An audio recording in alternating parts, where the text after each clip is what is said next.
मला आनंद आहे की तुम्हाला तो अनुभव आल्यानंतर तुम्ही परत आलेला आहात. थोडा आधी निर्णय घेतला असता तर ही गुंडगिरी, ही सगळी जुलूमशाही आपण लोकसभेतच गाडून टाकली असती. विधानसभा निवडणुकीच्या तोंडावर कल्याण डोंबिवलीत शिंदे गटाला मोठं खिंडार पडलं आहे. ऐन निवडणुकीच्या तोंडावर शिंदे गटाचे युवा सेना सचिव दीपेश म्हात्रे यांनी 7 नगरसेवक आणि शेकडो कार्यकर्त्यांसह शिवसेना ठाकरे गटात प्रवेश केला.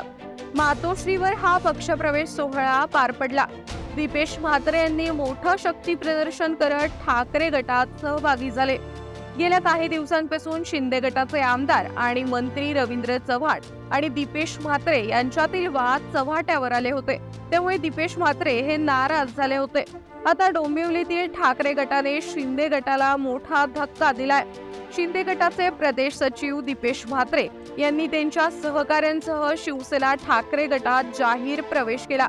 मातोश्री निवासस्थानी शिवसेना पक्षप्रमुख उद्धव ठाकरे यांच्या उपस्थितीमध्ये त्यांनी हातात मशाल घेतली.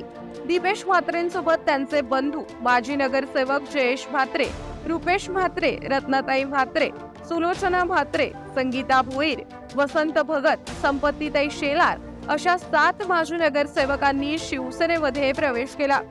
दीपेश म्हात्रे यांनी पक्षप्रवेश करण्यापूर्वी डोंबिवलीत जोरदार शक्ती प्रदर्शन केलं.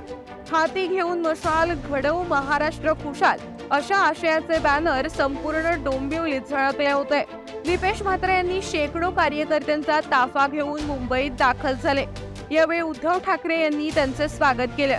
आम्ही जगू ते स्वाभिमानाने, लाचारी पत्करून नाही. हिंदू हृदय सम्राट आपल्याला सांगत आलेत की एकच दिवस जगायचं असेल तर वाघासारखं जगा, शेळीसारखं नाही. आज अशा अनेक शेळ्या तिकडे शेपट्या हलवत भाजपची गुलामगिरी करतायत. तुम्ही परत आला याचा आनंद आहे. थोडा आधी निर्णय घेतला असता तर ही गुंडगिरी, जुलूमशाही लोकसभेतच गाडून टाकली असती, असं उद्धव ठाकरे यावेळी म्हणाले.